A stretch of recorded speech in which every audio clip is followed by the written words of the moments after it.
नमस्कार दोस्तों, मैं राजलाल यादव अपने चैनल टारगेट विद राजलाल के माध्यम से एक बार फिर सामान्य विज्ञान पूर्वालोकन की श्रृंखला का चौथा कड़ी लेकर आ गया हूँ। और आज का टॉपिक है गुरुत्व के अधीन गति। निम्नलिखित में से किसने न्यूटन से पूर्व ही बता दिया था कि सभी वस्तुएं पृथ्वी की ओर गुरुत्वाकर्षित होती हैं? ब्रह्मगुप्त ने बता दिया था। ब्रह्मगुप्त ने बता दिया था। ब्रह्मगुप्त गुप्तोत्तरकालीन गणितज्ञ एवं खगोल शास्त्री थे। इन्होंने ब्रह्मा सिद्धांत की रचना की तथा सर्वप्रथम यह बताया कि पृथ्वी सभी वस्तुओं को अपनी ओर आकर्षित करती है। गुरुत्वाकर्षण का सिद्धांत किसने दिया? गुरुत्वाकर्षण का सिद्धांत आइजैक न्यूटन ने दिया। गुरुत्वाकर्षण पदार्थ का एक दूसरे की ओर आकृष्ट होने की प्रवृत्ति है।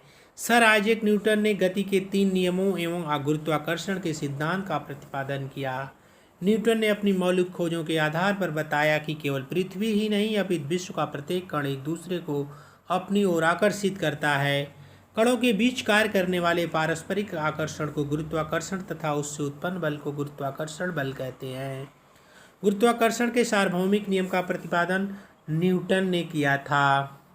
गुरुत्वाकर्षण के सार्वभौमिक नियम का प्रतिपादन न्यूटन ने किया था। इस नियम के अनुसार दो पिंडों के बीच लगने वाला आकर्षण बल का परिमाण उन पिंडों के द्रव्यमानों के गुणनफल के समानुपाती तथा उनके बीच की दूरी के व्युत्क्रमानुपाती होता है। अर्थात गुरुत्वाकर्षण बल F बराबर G m1 m2 अपान r स्क्वायर, जहाँ F जो है बल है, m1 पहले पिंड का द्रव्यमान, m2 दूसरे पिंड का द्रव्यमान, r दोनों पिंडों के बीच की दूरी तथा G गुरुत्वाकर्षण स्थिरांक है। अंतरिक्ष यात्री निर्वात में सीधे खड़े नहीं रह सकते क्योंकि वहाँ पर गुरुत्व नहीं होता।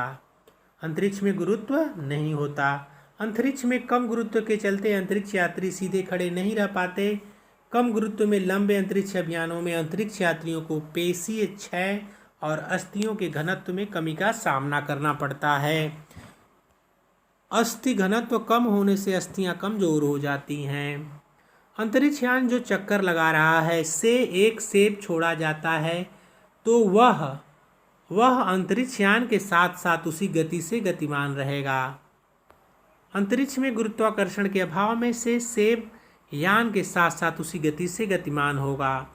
पीसा की झुकी हुई मीनार गिर नहीं जाती क्योंकि गुरुत्व केंद्र से जाने वाली ऊर्ध्वाधर लाइन रेखा तल के अंदर रहती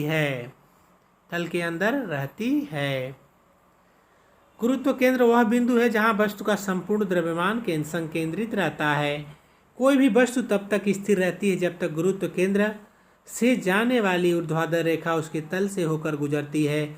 अभी तक पीसा की मीनार के गुरुत्व केंद्र से होकर जाने वाली ऊर्ध्वाधर रेखा मीनार के तल से अंदर से जाती है, इसलिए झुकी हुई मीनार अभी नहीं गिरी है। ऐसा माना जा रहा है कि मीनार और अधिक झुकेगी तो वो गिरने की संभावना है। ऐसा 2030 से लेकर 2050 के अंदर होने की संभावना है। यदि पृथ्वी और सूर्य की जो दूरी है उसके स्थान पर दोगुनी दूरी कर दी जाए तो सूर्य द्वारा पृथ्वी पर गुरुत्वाकर्षण बल जो पड़ता है वह क्या होगा? यदि पृथ्वी और सूर्य के बीच की दूरी को 2 गुना कर दिया जाए तो सूर्य द्वारा पृथ्वी पर पड़ने वाला गुरुत्वाकर्षण बल 1/4 रह जाएगा। 1/4 रह जाएगा। जब कोई वस्तु ऊपर से गिराई जाती है तो उसका भार अपरिवर्तित रहता है। जब कोई वस्तु ऊपर से गिराई जाती है तो उसका भार अपरिवर्तित रहता है। उसका भार अपरिवर्तित रहता है। फिर चलते हैं।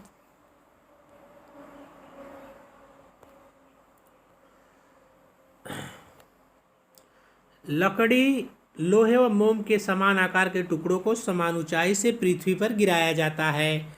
कौन सा टुकड़ा सर्वप्रथम पृथ्वी की सतह पर पहुंचेगा?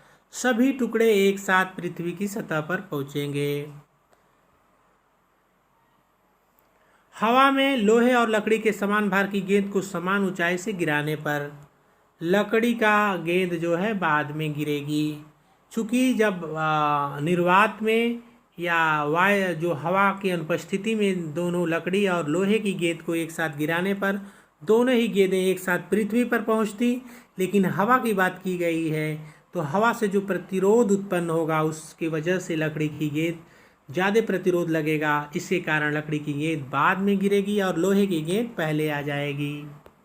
दो गेंदें ए तथा बी क्रमशः 10 किलोग्राम तथा 1 किलोग्राम की हैं। उन्हें 20 मीटर की ऊंचाई से एक साथ गिराया जाता है। निम्नलिखित में से कौन सा सही है? दोनों जो गेंदें ए और बी एक साथ भूमि पर पहुंचेगी, क्योंकि वेग पर जो है किसी गेंद की द्रव्यमान से कोई लेना देना नहीं होता है। जो गेंदों के द्रव्यमान पर निर्भर नहीं करता, उनका अंतिम वेग जो है गेंदों के द्रव्यमान पर निर्भर नहीं करता, अतः दोनों गेंदें समान वेग से एक साथ भूमि पर गिरेंगी।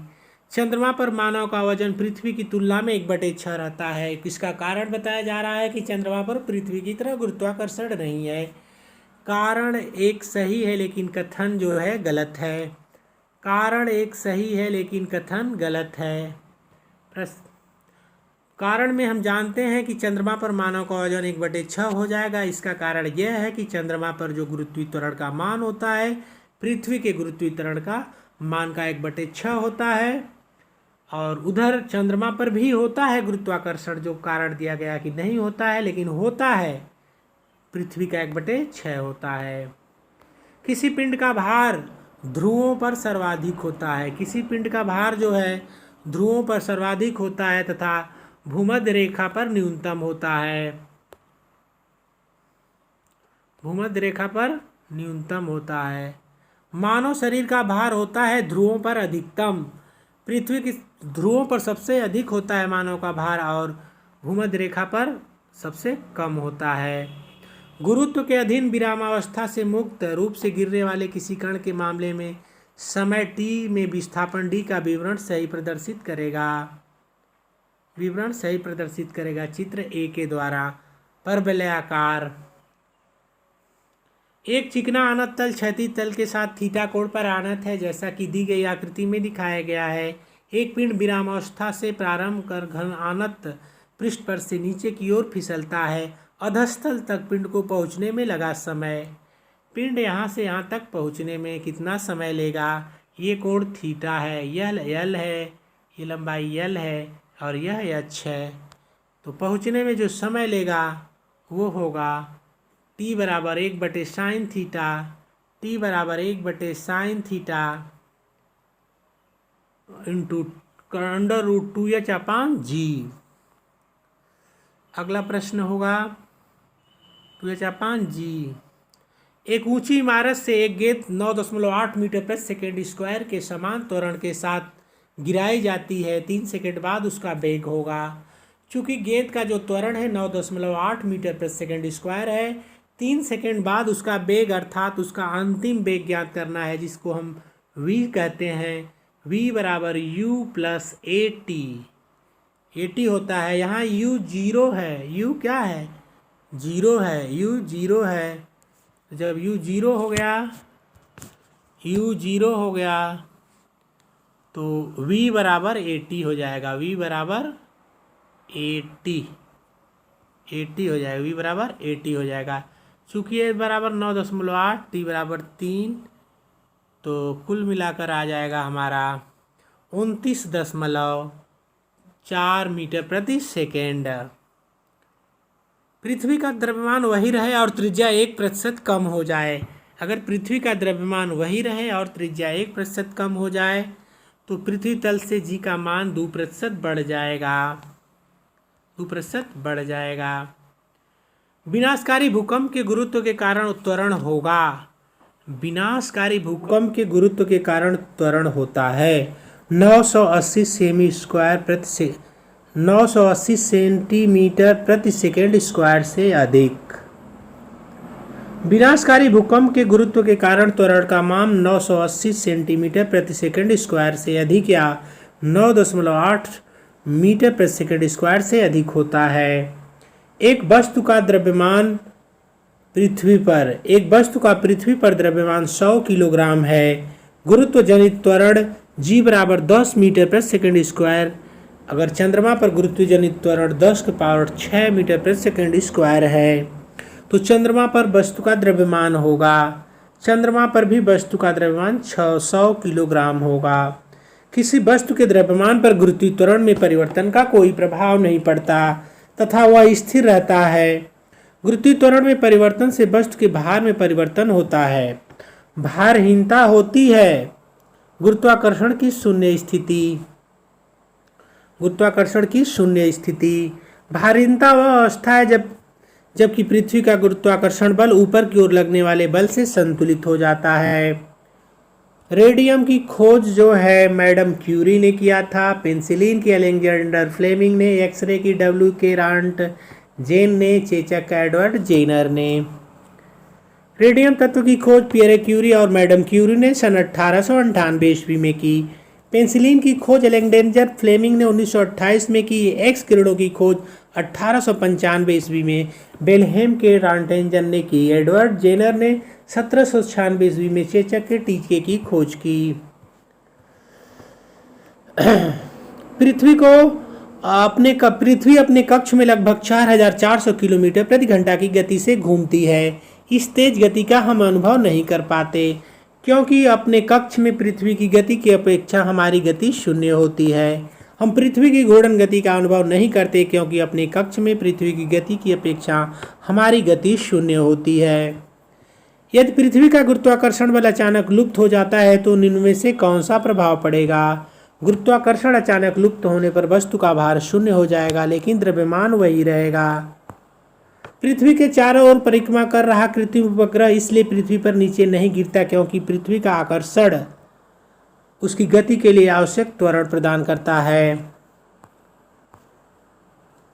उसकी गति के लिए आवश्यक त्वरण प्रदान करता है। एक भू उपग्रह अपने कक्ष में निरंतर गति करता रहता है। यह अपकेंद्र बल के प्रभाव से होता है जो प्राप्त होता है पृथ्वी द्वारा उपग्रह पर लगने वाले गुरुत्वाकर्षण से। अपने कक्ष में एक कृत्रिम उपग्रह पृथ्वी का चक्कर लगाता है। अपने कक्ष में एक उपग्रह पृथ्वी के चक्कर लगाता रहता है। वह ऐसा निम्न में से किस कारण से करता है? केंद्राभिमुख बल के कारण वह ऐसा करता रहता है। उपग्रह अपने कक्ष में अभिकेंद्र बल के कारण पृथ्वी का चक्कर लगाता रहता है। प्रकृति के ज्ञात बलों को 4 वर्गों में विभाजित किया जाता है: गुरुत्व बल, विद्युत चुंबकीय बल, दुर्बल नाभिकीय बल और प्रबल नाभिकीय बल।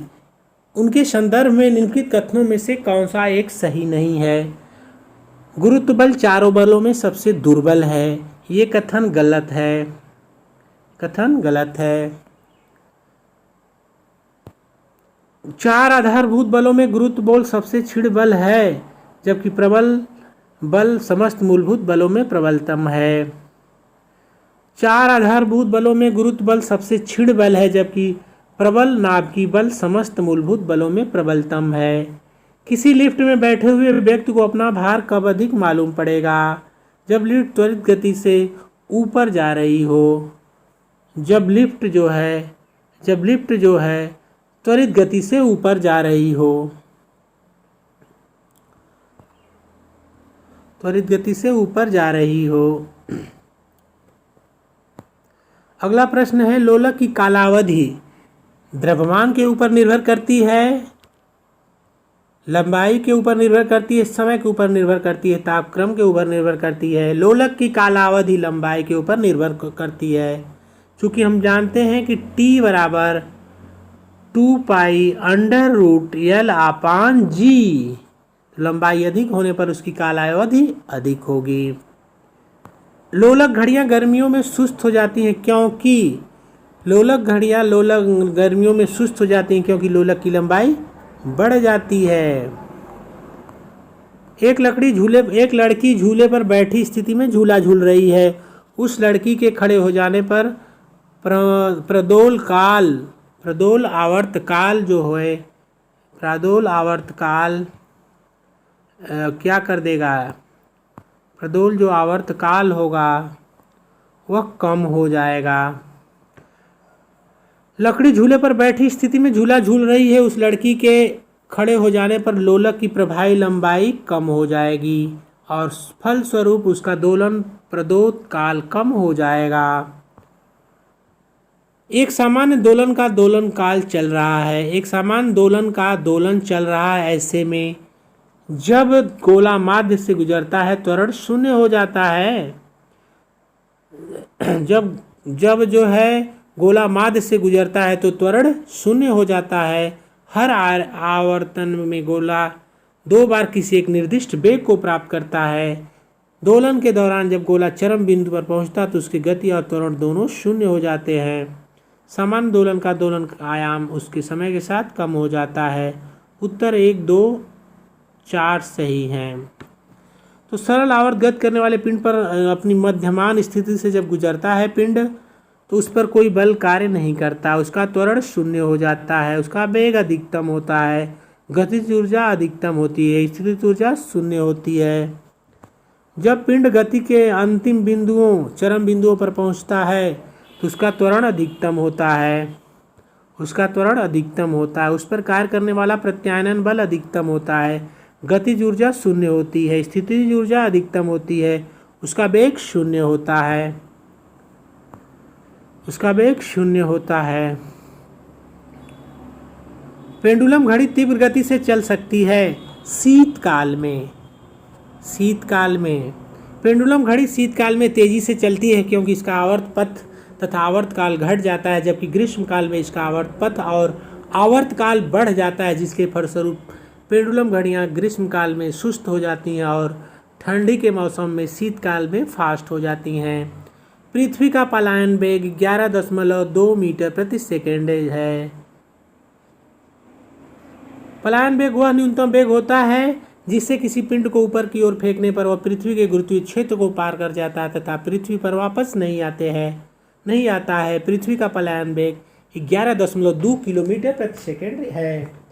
यानी कि पृथ्वी से किसी वस्तु को 11.2 किलोमीटर प्रति सेकेंड की चाल से फेंकेंगे तो वह वस्तु के पृथ्वी के गुरुत्वीय क्षेत्र को पार कर जाएगा और पृथ्वी पर दोबारा नहीं लौट कर आएगा। अगर किसी वस्तु को 8 किलोमीटर प्रति घंटे के वेग से 8 किलोमीटर प्रति सेकेंड के वेग से अंतरिक्ष में फेंका जाए तो क्या होगा? वह वस्तु पृथ्वी पर आ गिरेगा। किसी वस्तु को 8 किलोमीटर प्रति सेकेंड के वेग से अंतरिक्ष में फेंके जाने पर पृथ्वी के गुरुत्वाकर्षण बल के कारण वह वस्तु वापस पृथ्वी पर आ गिरेगा, क्योंकि पृथ्वी का पलायन वेग 11.2 मीटर प्रति सेकेंड है। चंद्रमा पर वायुमंडल न होने का कारण क्या है? इस पर गैस अणुओं का पलायन वेग उनके वर्ग माध्य मूल वेग से कम हो जाता है। चंद्रमा पर वायुमंडल न पाया जाता है। वायुमंडल अनेक गैसों का मिश्रण होता है। चंद्रमा पर पलायन वेग का मान 2.4 किलोमीटर प्रति सेकेंड होता है तथा धरती पर पलायन वेग 11.2 किलोमीटर प्रति सेकेंड होता है। चंद्रमा पर पलायन वेग से गैस के अणुओं का वेग ज़्यादा होने के कारण वे वहां से पलायन कर जाते हैं। इसी कारण चंद्रमा पर वायुमंडल संभव नहीं है। तो मित्रों, आज के वीडियो में बस इतना ही। फिर आगे हम वीडियो लेकर आएंगे। तब तक के लिए नमस्कार।